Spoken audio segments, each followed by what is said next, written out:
This call is now being recorded.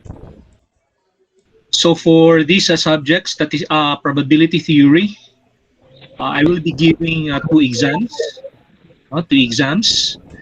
and I will be giving also problem sets. Okay, so if there are two exams, and then last year I gave, I think, problem sets, and they have equal percentages. Say for the problem set, I'm going to give 20% for each problem set. So that means there are three problem sets for these subjects, and then 20% for each exam. First exam, that is 20%, and then the second exam is also 20%, so a total of 30%. So if it is a problem set, somehow the problems are quite difficult. Uh, and then there's a limit, there's more time to answer the problem set. But for the exams, since we are having an online class, I could not watch over you during exams. So that means during exams, it will be an open notes exam. Uh, it will be the exam will be would have a time limit. Say it's only a 4-hour exam or a 5-hour exam. Okay.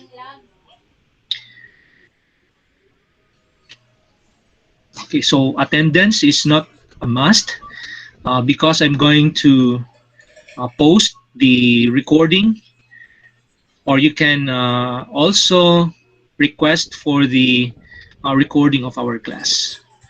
But I encourage everyone to uh, attend the class. So much of the time, uh, my class is actually synchronous. No, uh, you can attend. Before, I tried to record my class or my discussion for a particular topic, and then I would allow students to listen to the recording. Meron pa naman yung recording ngayon. So, pwede na yung klase natin parang live, uh, or I'm going to send you a recording for a particular topic. Okay? So, any questions or clarifications?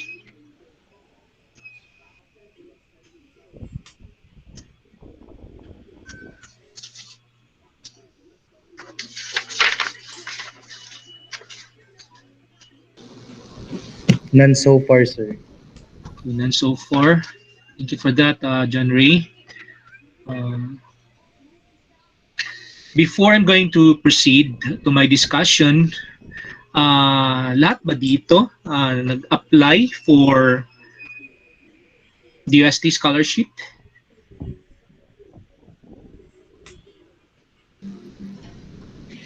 Excuse me, sir. In my case, sir, I didn't apply for a DOST scholarship. But I encourage you to apply. Pwede pa naman kung merong available slot, John Ray. Yung iba parang nakilala ko during sa interview, but others parang bago lang. Bago lang sila nag-enroll. John Ray, si John Ray na-interview ko ba kayo? Na-interview ka ba? Sa akin, sir, late na po kasi ako nagpasa ng submission for admission, sir. So I think Friday yung deadline nila, tapos Wednesday pa lang ako na-inform na meron palang MS Stat na po sa MSU Iligan. Okay. So before I'm going to start, maybe you can introduce yourself para makilala ka naman namin. O lahat kayo, no? One by one, from anything that you want us to know about you. Say, There's your name, your age, or anything. From what school are you? Or from what place or any location. Siguro mag-start na kay Kim, si Kim. Okay, Kim? Then others will follow. You can turn on your cam, Kim, so that Yes, sir. Okay, good afternoon, everyone. Good afternoon, sir. So, I am Kim Iganov. I graduated by statistics in MSU IIT. My hometown is in Kapatagan, Lanao del Norte, but I am currently residing in Osamis City, and I am 26 years old. I think that's all. Okay, thank you, Kim. Thank you, sir. Okay, next, kung sino yung gusto.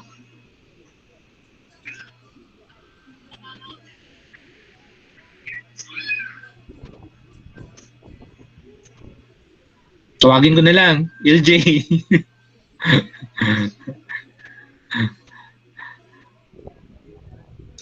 LJ Jan. Good afternoon, sir. Good afternoon. Good afternoon, everyone. My name is LG Jan Emansanades. I am 24 years old. I graduated as Bachelor of Science in Statistics at MSU IIT. I currently living with my aunt's house, and my hometown is in Surigao City. Okay, thank you, LJ. Kier?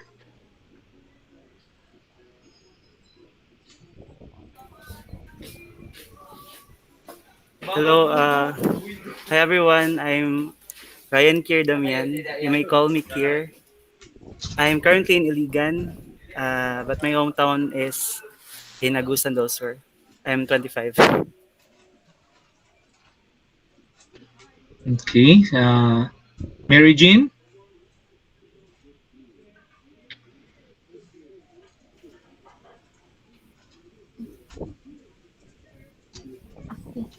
Hi everyone. Good afternoon. I'm Mary Jean Inyola. Graduate ko mag BS Statistics sa IIT Rapod. Then I'm 24 years old. And dire ko sa Iligan nagpuyo. Mana sir.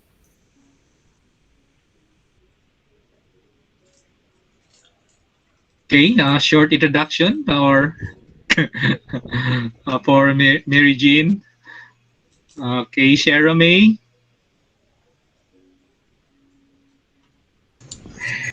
Hello everyone. My name is Sharaway. I graduated here at West Visayas State University.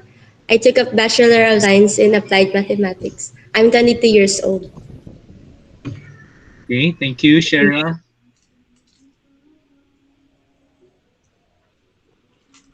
Nolly. Hello everyone, my name is Nolim Agho. I am 26 years old and I graduated Bachelor of Science in Statistics at MSU Marawi City. Currently, nag-work ako as a teacher sa senior high school dito sa Marawi. And I am from Surigao del Sur. That's all. Okay, thank you for that, Nolly. About John Ray. Okay, so good afternoon, sir. Good afternoon, classmates. I am January Ilanan. I am 23 years old. I'm currently residing in Tacloban City, and I graduated Bachelor of Science in Statistics in Eastern Visayas State University main campus, and I am a part-time instructor here in this university for almost 2 years. That's all. Thank you.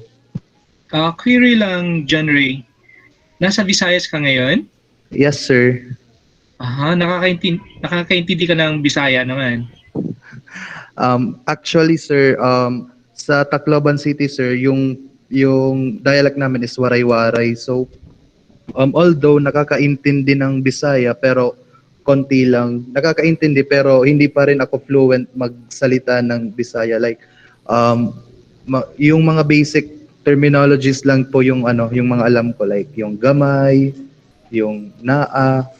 Pero yung mga deeper na mga Bisaya terms is hindi ko pa siya masyadong naiintindihan, sir. Okay, thank you for that, John Ray. Marivic.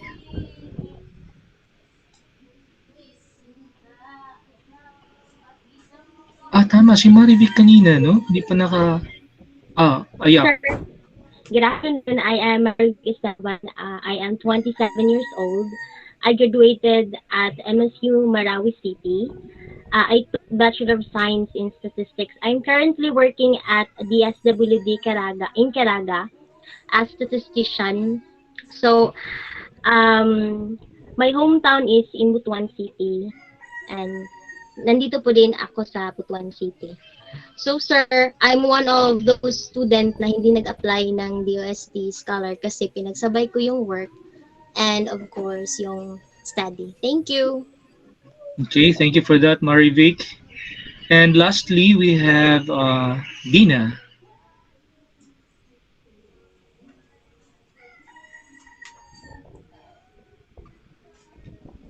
Hello, Dina. Hello po, sir. Hello. Hello, nadidinig po pa ako. Yes, Dina. Okay, sir. Pwede mo ma-turn on yung camera mo if it's okay with you? May something wrong sa camera ko, sir. Hindi nag... Okay, so no problem. Sorry. So I'm Dina Dumaging. I'm a graduate of BS Statistics sa MSU IIT in the year 2018. Tapos I'm residing in Butuan City. Okay, thank you for that. Thank you. Okay, so let me start now my discussion. Okay, so we have here our descriptive title for our subject is actually Theory of Probability. So the first chapter of this book actually discusses about this theory of probability or probability theory. Can you see my PDF here? Yes, sir. Yes, sir. Yes, sir. Okay, so okay, we have there as for the introduction of this book, it actually says that if statistic was built upon the foundation of probability theory, and then we know that probability theory was built upon set theory, so it is imperative that we're going to start with our discussion on set theory, and that is actually on the first section of this book. We have here the set theory. Okay, so one of the main objectives of a statistician is to draw conclusions about the population of objects by conducting an experiment.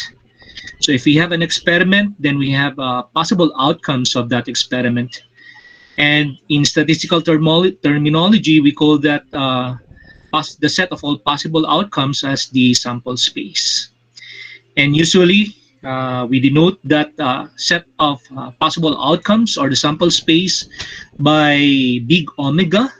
But according to this book, it uses set as capital letter S as the sample space. So it is the set of all possible outcomes of a particular experiment, and we call it as the sample space for that experiment. Say, for example, if our experiment is tossing a coin, then the sample space contains two outcomes. It's either heads or tails. Thus, our set S would be the set containing heads. The heads denoted by H, and then we have the tails denoted by T. It is enclosed by set braces. Another example here in the book, that if you have an experiment consists of observing the reported SAT scores of a randomly selected students at a certain university, then the sample space would be the set of positive integers between 200 to 800. that are multiples of 10. By the way, when we say the reported such scores, this is actually the performance, no? It refers to the sectional score performance of the student based on the math section and evidence-based reading and writing. Itong example na to is not actually applicable in our country, no? The Philippines. Nasa kanyan, US yata to. So our set S here, it is the set of all positive integers between 200 to 800 that are multiples of 10. So we have there the set containing 200, then we have 210, 220, and so on and so forth. So we have 3 dots there. And then the last 3 elements of our sample space S, we have 780, 790, and then we have 800. Though we know that the enumeration of elements of the set is not really that important. Pwede naman mauna yung 800, pwede naman mauna yung 780, pero pwede naman siya i-arrange from increasing order. Okay, so the first 2 examples are actually finite, when you say finite sample space. We have only finite number of elements in our sample space. And then another example that's been considered here in the book. So we have here an experiment where the observation is the reaction time to certain stimulus. So here the sample space would consist of all positive real numbers. Okay, it refers here to the positive real numbers. Pwede na sabihin natin. Okay, positive real numbers. Okay, that is set S can be expressed as an interval. We have an open interval here from 0 to positive infinity. In other words, 0 here is not included in our sample space S. So in this case, our S here, oh no, we can say it's an infinite set. Okay, let me change my pen first.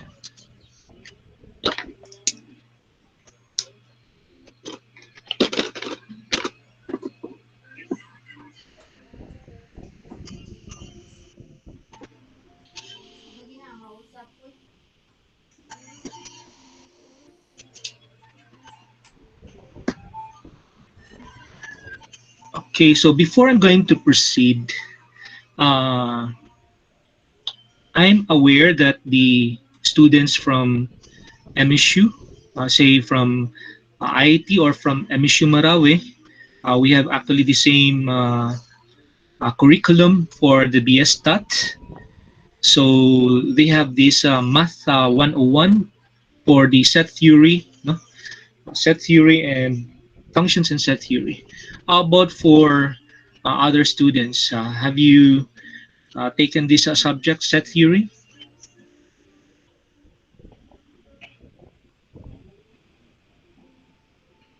Shara? Okay, John Ray?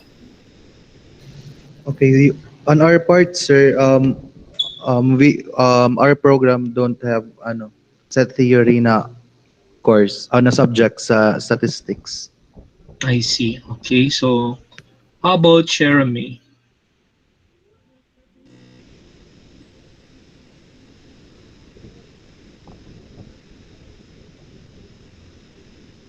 Hello, Shara?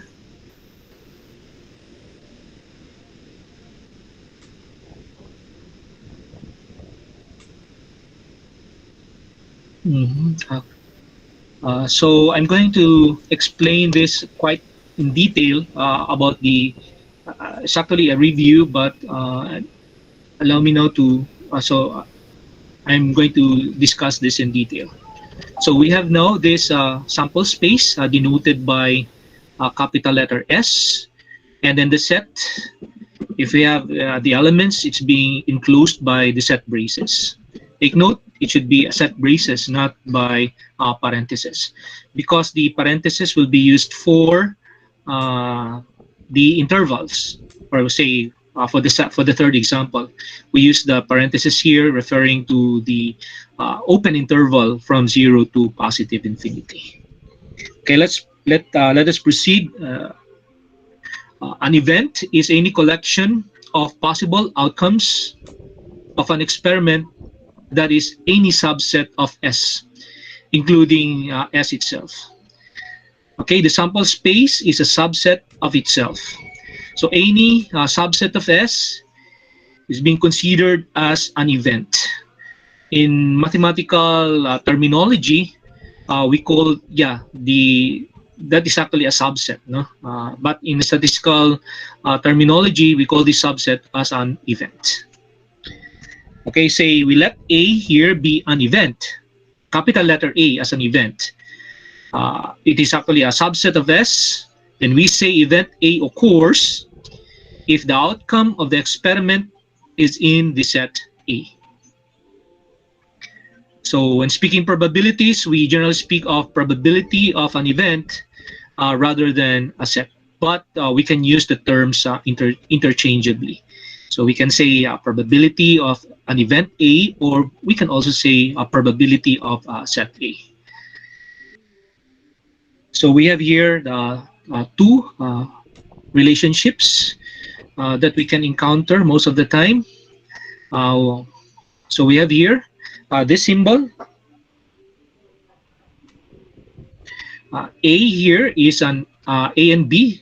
We can say that these are events in our sample space S. So this symbol, we can read this as A is a subset of B. Okay? So itong ibig sabihin nito, subset, no? A is a subset of B. Or we can also say that B contains A. Okay, so if A is a subset of B, we have this mathematical symbol here, the double arrow that's actually referred to if and only if. So we have a biconditional statement here. A is a subset of B if and only if X is an element of A implies that X is an element of B. Okay, since A is a smaller set, if X is an element of A, then that would imply that X, now this element X, is also an element of B. Hence, A is a subset of B. And then the other relationship, we have A is equal to B if and only if A is a subset of B and B is a subset of A. In the subject set theory, there are a lot of examples, actually, or problems that would discuss regarding these two relationships. But if we're going to show that a particular subset or particular event is a subset of B, then we're going to use this implication. So we start with X, an element of A, and we're going to show that X is also an element of B. But for the equality of two events, A and B, then we're going to show two things. A is contained in B, and the other one, B, is contained in A. Or A is a subset of B, and B is a subset of A. Okay, so given any two sets or two events, A and B, we have this following elementary set operations. The first one, we have the union. So the union of the events A and B. This is our notation for that. A union B, it is the set of elements that belong to either A or B. So if we're going to express it in the set descriptive notation, so this is the union of events A and B. So it is the set of all X here. So X here is a variable, the set of all X such that X is an element of A or X is an element of B. Okay, it belongs, the element belong either to set A or to set B. And then the next operation, we have the intersection of two events A and B, written as this. Okay, A intersection B. It is a set of elements that belong to both A and B. No, belong to both, or common to the two events A and B. That is why if we're going to write it in the set descriptive notation for the intersection of two events A and B here, then it is the set of all X such that this X is an element of A and X is an element of B. So the elements that are common to both events A and B. Excuse me for a while.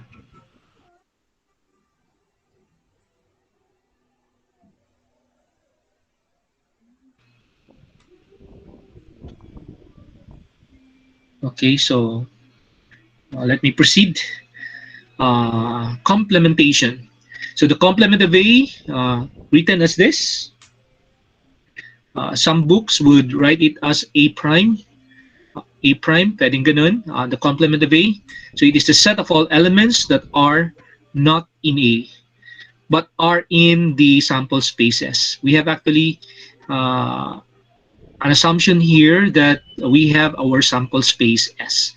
So the set of all elements that are in the sample space S that are not in A. So we can write this complement, the complement of A, as the set of all X such that X is not an element of A, or we can also write in this manner. It is the set of all X such that X is an element of the sample space S, and this X should not be an element of A. Okay? So the first two operations are actually binary operations. So we have two, no? Pwede siya ma-perform by two events. We have also here complementation. Sometimes it's a unary, no? Parang considered as a unary operation. So let's have an example. Oh.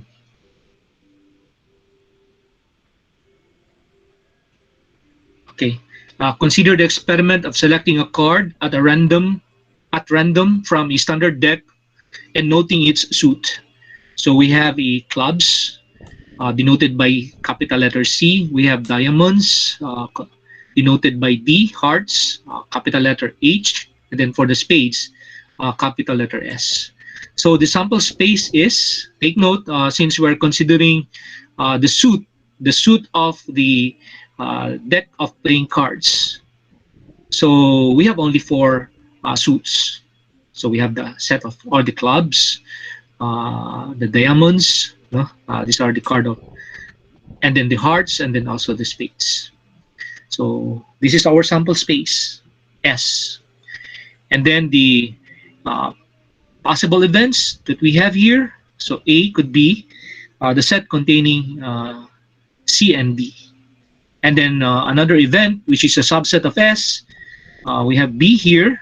So the set containing D, H, S. And then for these events, then we can form these operations. So when we say the union of A and B, so it is the set of all elements that are in A or in B. So lahat ng mga elements na nasa A and then nasa B or nasa B. So this union is actually equal to ang problema lang dito sa book, no, yung sa book, itong book na to, yung S dito yung sample space naka italic, no, italic yung pagkasulat niya. Kasi meron tayong S dito na element of our sample space S. Pero klaro dito sa book, klaro sa book na hindi siya element siya kasi hindi naka-italized yung elements. So para sa mga set, capital letters pero italic yung pagkasulat. Okay, so for this union of two events, A and B, this is also equal to,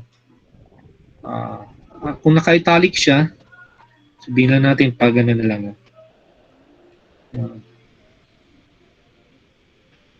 So the sample space S. Notice if we're going to check the elements of S as well as the union of these two events, they have the same elements. And then the intersection of these two events A and B, kung ano yung common sa dalawang events. So kung titingnan natin yung set or event A, tsaka yung event B, the common element or elements for these two events, isa lang naman. So we have a set containing one element. Sometimes we call this as a singleton set, containing only one element. Okay, so for the complement of A, just to illustrate our definition, yung complement ng A, elements na wala sa A. So ano yung mga elements na wala sa A pero nasa S? Nasa sample space S. So yun na lang yung elements sa H and S yung maiwan. So this is now for the complement of A. Okay, so furthermore, notice that the union of A and B is equal to the sample space S. And then if we're going to take the complement of the union, if S is the sample space, if you take the complement of that, and that would be equal to an empty set. So this is our notation for an empty set, or sometimes we can use this symbol also. It is a set containing no element. No set braces with no element inside. So this symbol denotes the empty set. So the set consisting of no elements. Okay, any clarification or questions regarding to this example illustrating the three definitions? Naintindihan lang ba? Yes, sir. Especially yung walang set theory, no? Okay, so yun yung union. Ito yung union. So you're going to combine all the elements of the two events. But for the intersection, you're going to look only for the common elements of the two events. And then for the complement, you're going to look for the element in the sample space that are not in that set, say A. Okay, let's proceed now. The first theorem, for any three events, A, B, and C, defined on the sample space S. So the first one, we have the commutative property, or commutativity holds. A union B is equal to B union A. And then A intersection B is equal to B intersection A.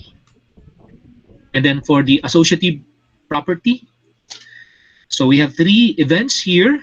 A union the quantity, which is the union of B and C. We have this grouping symbol, the parentheses here, since we know that the union as well as the intersection is a binary operation. Okay, by two. Dalawang event muna. Then, as you're going to be able to get the result for the union of these two events, then after that, you're going to get the next union. Okay, so A union, the quantity B union C, it is the same as the quantity A union B, and then after that, union C. Same thing with the intersection. A intersection, the quantity B intersection C, it will be equal to the quantity A intersection B, and then intersection C.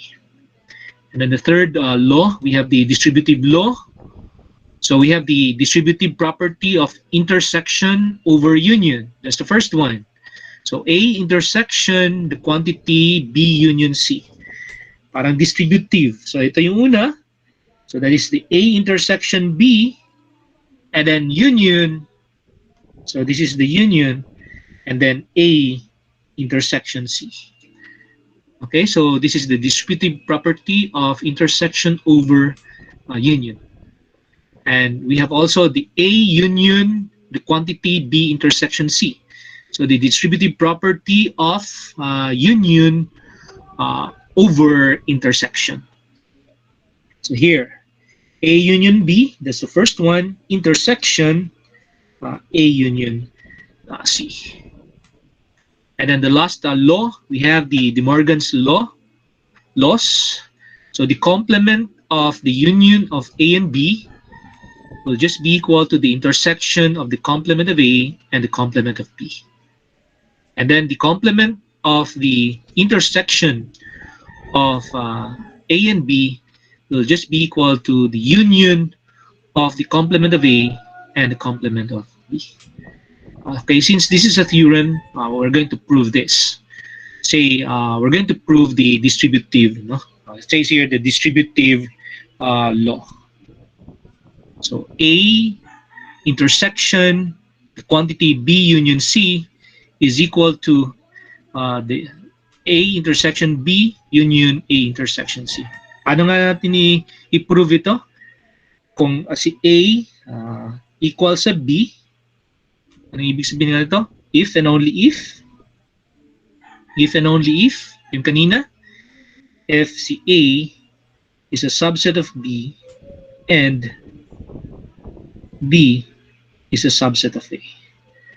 So if we're going to show that these two quantities are equal, then we're going to show that the first quantity on the left side of the equation is a subset of the quantity on the right hand side of the equation, and the quantity or the expression in the right hand side of the equation is contained in the expression on the left hand side.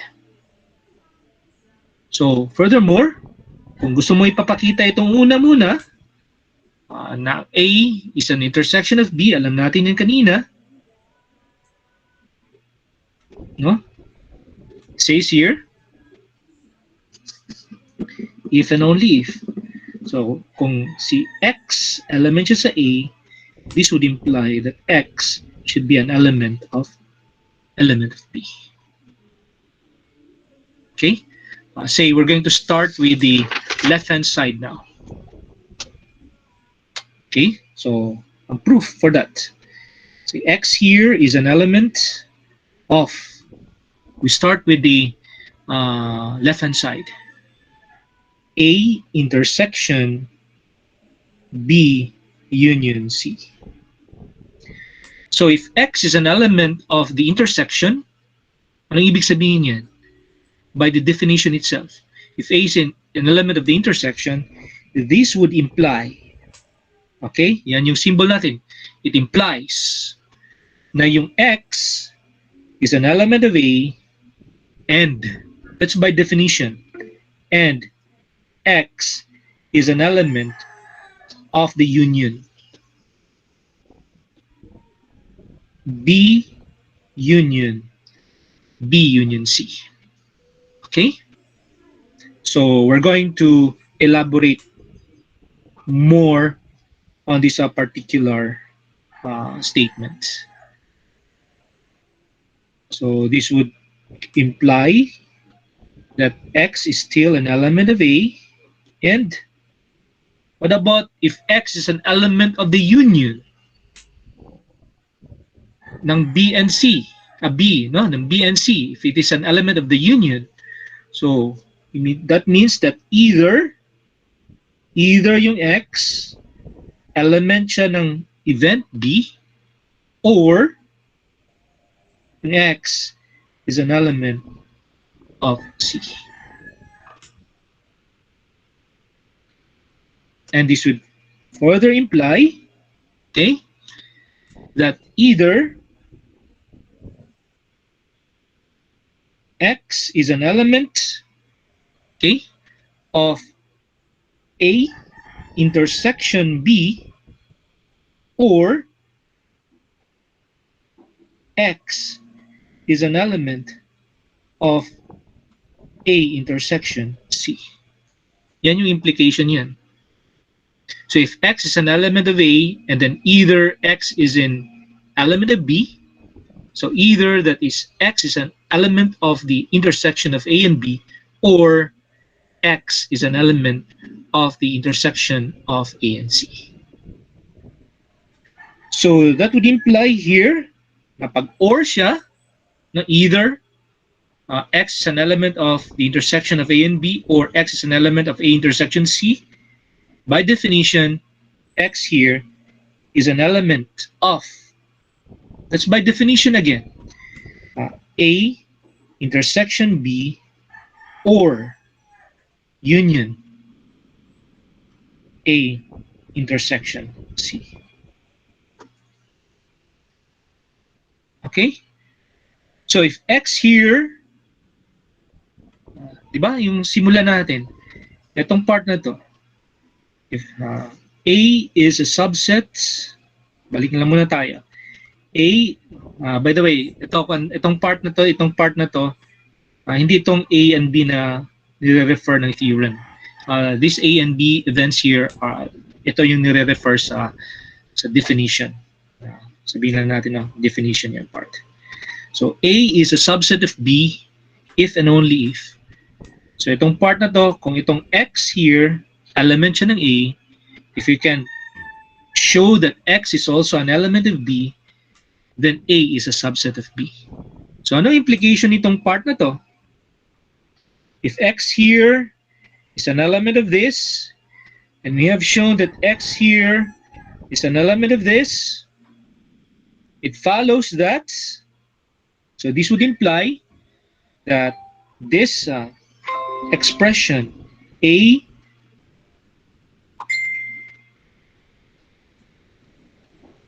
this expression is a subset of A intersection B union A intersection C. Okay, so isa pa lang yan. So if we're going to show equality of two sets here, sorry. Oh no.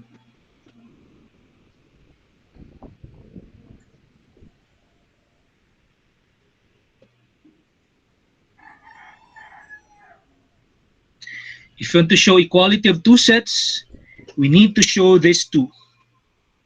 Ito. A should be a subset of B, and B should be a subset of A. Eh, yung napakita pa lang natin, ito, subset pa nito. So, we need the other one. Okay, we need the other one. That B is contained in A. So, for the other direction, supposedly ganito yung pagkasulat, no? For the other direction, start tayo muna sa X is an element, no? Ang element nitong expression na on the right hand side. Sabihin lang natin, A intersection B union A intersection C. Then this would imply, okay, that would imply na ang element siya ng union, so X is an element of A union B, or, okay, X is an element, not union,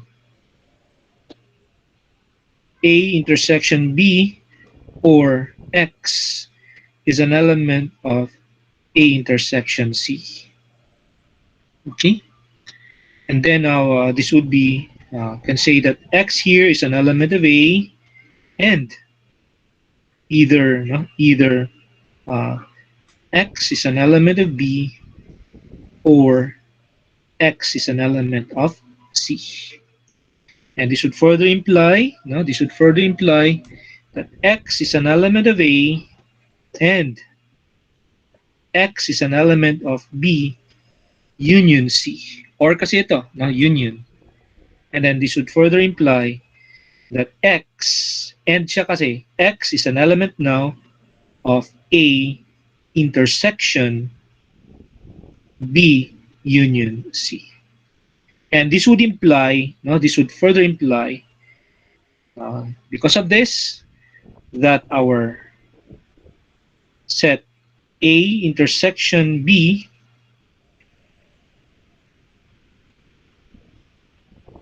union A intersection C is a subset of A intersection B union C. And therefore, we conclude that the two expressions are equivalent. So napakita natin itong second part na yung expression on the right-hand side is contained on the expression on the left-hand side.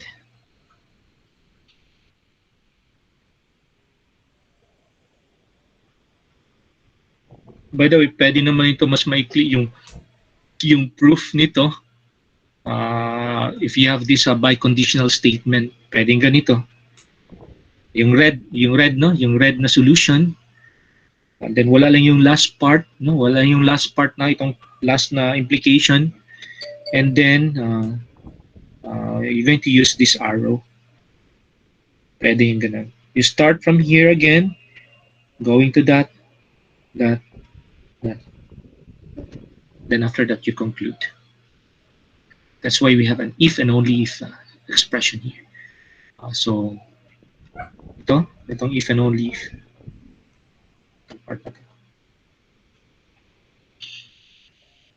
Then we conclude that the two expressions are equal. Any questions or clarifications to the example, especially for the proof? By the way, class, since this is an MS subject,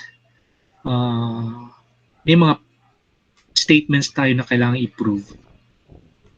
So you can either prove it directly, we call it the direct proof, or you can prove it indirectly. To prove indirectly, you can prove it by contrapositive, or you can prove it by contradiction. And there's also another way of proving, especially it involves the set of integers. We have here the principle of mathematical induction. Any questions or clarifications?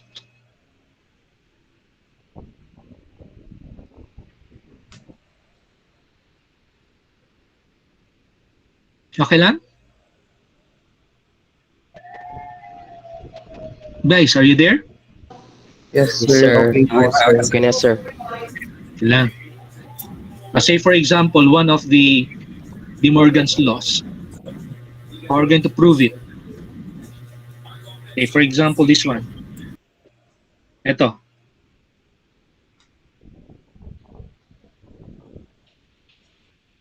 Paano natin i-prove na equal sila? Yung complement ng union ng A and B, equal daw siya sa intersection of the complements, the complement of A and the complement of B. So, pwede natin mag-start tayo dito. Supposing X is an element of the complement. X is an element of the complement ng A union B. So, anong ibig sabihin yan? Pag ang X element siya ng A union B. So, ibig sabihin yan,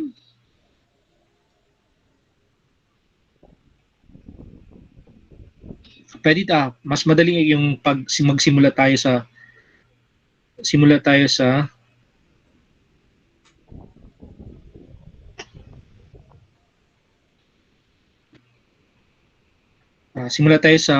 right hand side. Okay, supposing ang X natin elements intersection of A complement and B complement. So kung ang X element sa intersection ng A complement at B complement, ang ibig sabihin niyan, this implies common to both events. So you mean to say X is an element of A complement and, okay, X is also an element of B complement. So kung ang X element ng A complement, ibig sabihin yan, ng X, hindi siya element ng A. That's by definition. And yung X naman, hindi element ng B.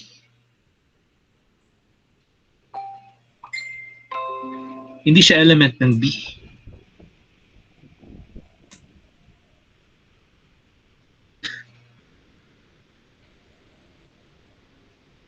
So, this would imply also, pag ang X hindi element ng A, and at the same time, ang X hindi din siya element ng B, ibig sabihin yan, na ang X, hindi siya element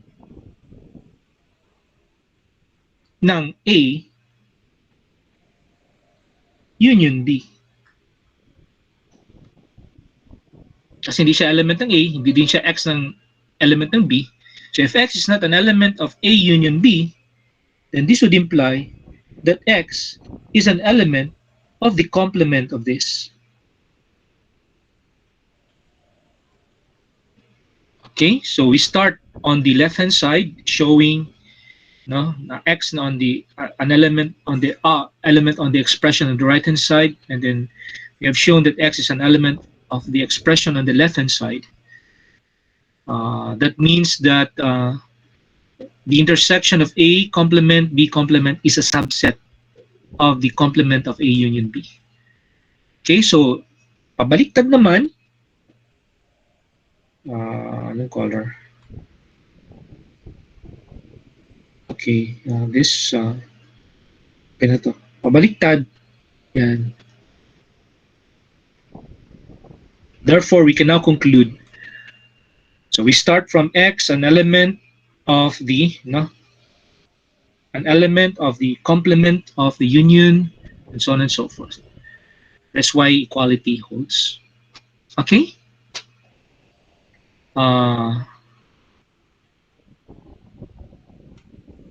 Is that okay with you?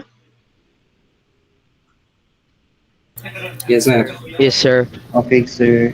How about Kiara? Kiara, are you there?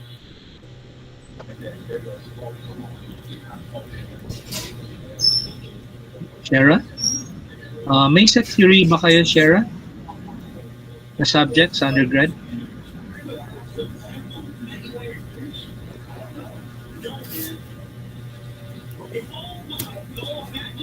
I mean, set theory in the...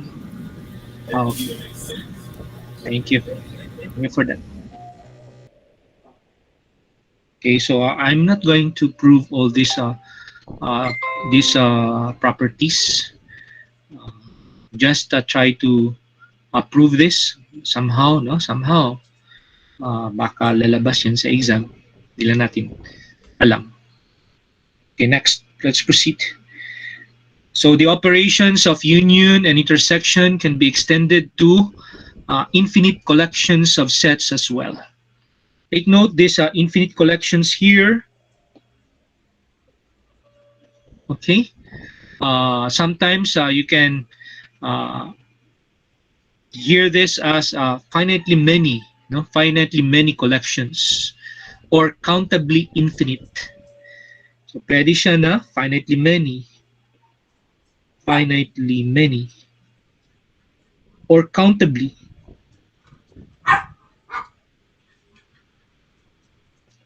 Infinite. Parang kan ba? Finitely many. Diba? Infinite collections. Take note, no? Start with A sub 1, A sub 2, A sub 3, and so on and so forth. Infinite collections of sets or events. So sometimes we call it as finitely many. So on and so forth. Or others would call it as countably infinite, not infinite collections of sets. Okay, so then we have here, so ang pagbasa nito ngayon, we have this countable union, okay? The countable union of A sub I from 1 to infinity. So when you say union, so it is the set of all X in S, such that this X is an element of A sub I for some I. So we have here an existential quantifier for some. Kasi union lang naman siya. Pwede naman siya nasa isang element siya ng isang set or on the other set. But if you're going to take the union, so you're going to combine all these elements. So we have an existential quantifier for some I. And then the other one, we have this countable intersection. So we're going to read this as the countable intersection of A sub I from 1 up to infinity. So it is the set of all x in the sample space S such that x is an element of A sub I for all I. Okay, so if that's for all, that means it's a universal quantifier. That x should be an element of all the events A sub I. Okay, so for example, say we have this interval, open close interval, 0 to 1. Okay, say, ito lang. This is our number line. Say we're going to pick only this 2. Here, this is 0. Then we have here 1. Open close interval. So open on the left and then close on the right. And then the events, the events is being defined as A sub I, 1 over I to 1. So ito siya, it's a closed interval. This is 1 over I. Okay? 1 over I. So, kunyari, yung I mo is 2. If I is 2, then we have the closed interval 1/2, 2, 1. So we have this event, closed interval 1 over I to 1. So that's actually a subset of our sample space S. Okay, this is very clear for that. So if we're going to determine the countable union, say the countable union of the A sub I, ito, first one. So that's the countable union. And what is your A sub I here? Say we have this closed interval now, I from 1 to infinity. And then if we're going to write it in set descriptive notation, it is the set of all x in the sample space. So our sample space is from the open closed interval 0 to 1 such that x is an element of this open interval. Okay? 1 over I to 1 for some I. That's by definition. And then we can simplify this. It is the set of all x, lahat ng mga x na nasa open interval 0 to 1. Therefore, the countable union of this is simply equal to the open close interval 0 to 1, or simply equal to the sample space S. What about for the countable intersection? So for the countable intersection, substitute what is A sub I here. Ito, I from 1 up to infinity. And then based on our definition, it is the set of all x in the open close interval 0 to 1, such that x is an element of this close interval for all. Okay, because we have the countable intersection. So x is an element of this open close interval 0 to 1, such that x here now is an element of the close interval 1 to 1. Element, lahat, for all. So we have now the set containing 1. It's only a single one. We have only one element. Okay, so in this case, as I've said, we have an infinite collections. Or sometimes it's countably infinite. I from 1 up to infinity. So A sub 1, A sub 2, A sub 3, A sub 4, and so on and so forth. Hindi kasali dito yung A sub 1/2. Wala naman. Kasi I from 1 up to infinity. A sub 1, A sub 2, A sub 3. That's why countably infinite. Finitely many. And so on and so forth. Another example, another terminology. It is also possible to define unions and intersections over, this time, uncountable. No, uncountable siya. Collections of sets. If we consider this symbol, it's a Greek symbol of gamma, as our index set, the set of elements to be used as indices, then we have here the somehow we call it the uncountable union, no? Uncountable union of A sub alpha. Alpha is an element of this index set gamma. So we have uncountable collections. It's a set of all x in S such that x is an element of A alpha for some alpha. Alpha ba to? For some small a. And then the uncountable, no? Uncountable intersection of A sub A. A is an element of this index set gamma. So it's a set of all x in the sample space S such that x is an element of A sub A for all A. So yung index set natin dito ngayon, uncountable. So pwede natin ma-consider an interval. Say the gamma is a particular interval. Say gamma here is the set of all positive real numbers. So if we're going to write this in using interval, all positive real numbers, when we say positive, mag-start tayo from 0 up to infinity. Hindi kasali yung 0 because 0 is neither positive nor negative. Pero yung point something something dyan, point pinakamaliit 0.00001, that will be included in the gamma. That's why we have an uncountable collections. So we have here A sub A here. That is why we have here the subset, no, of our sample space. So 0 is not included up to small a. Pwede natin yung small a natin, pwede yung ma-consider na maliit masyado na number. So from 0, an open interval, from open-close interval from 0 to, say, sabihin na natin 0.1. Pwede naman ganyan. Simple example for an event in our sample space S. Then, if we're going to consider now the uncountable union of this, it would be equal to the sample space. No?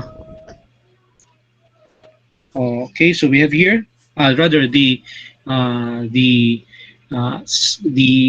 set of all positive real numbers from 0 to positive infinity. It's the uncountable union. Kaya sabi ko kanina, we have the uncountable union.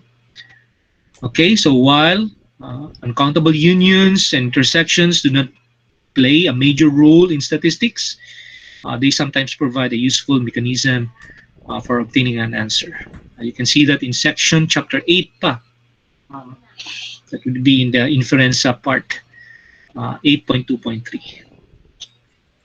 Okay, so I hope you can distinguish now when we say we have a countable union, countable intersection, distinguish it to the uncountable union and uncountable intersection. Is that clear? Yes, sir. Yes, sir. Yes, sir. So another definition, two events A and B are disjoint, or sometimes you call it mutually exclusive, if the intersection of these two is equal to an empty set. The two events have no common element. So the events A1, A2, and so on and so forth. So meaning to say, itong mga events na to, countably, it's countably infinite. A1, A2. Countably infinite kasi A1, A2, A3, and so on and so forth. So we have a collection of sets that are countably infinite. Kung sabi kanina, ang tawag nun is infinite collections. Countably infinite. So they are pairwise disjoint, or sometimes there's also mutually exclusive if pairwise, pairwise intersection of the events A sub I and A sub J is an empty set. That is for all I not equal to J. Pairwise intersection should be equal to an empty set. So disjoint sets are sets with no common points no points in common. If we draw a Venn diagram for these two disjoint sets, the sets do not overlap. Okay, so we have this collection of sets A sub I, so we have the close open. Okay, it's a close open interval. I to I plus 1. I will start from 0, 1, 2, and so on and so forth. So it consists of pairwise disjoint sets. Okay? Klaro yan siya. Say for example, if you start with I0, so we have the first one. Sabihin natin yung A sub 0 natin dyan. We have this open-close interval 0 to 1. And then yung A sub 1, we have here 1 to 2, open. A sub 2, then we have here 2 to 3, open. So kung nandito yung number line natin dyan, say we start with 0 here, 0, 1, 2, 3, and so on and so forth. So yung first, sabihin natin, close, open. Yung pangalawa, that's for A sub 0. No? This is for the subset. This refers to A sub 0. That's the interval. Okay, next. Pwede nito. Close naman dito. Open naman dyan. So, ibig sabihin yung A sub 0 at saka A sub 1, wala talagang common element. Kasi yung 1, kung titingnan nyo dito, parang common, but 1 is not an element of A sub 0. And then, thirdly, say, close dito, open naman dyan, and so on and so forth. So, pairwise disjoint sets tayo ngayon. Consist of pairwise disjoint sets. Okay, so the intersection of this is equal to an empty set of mutually exclusive.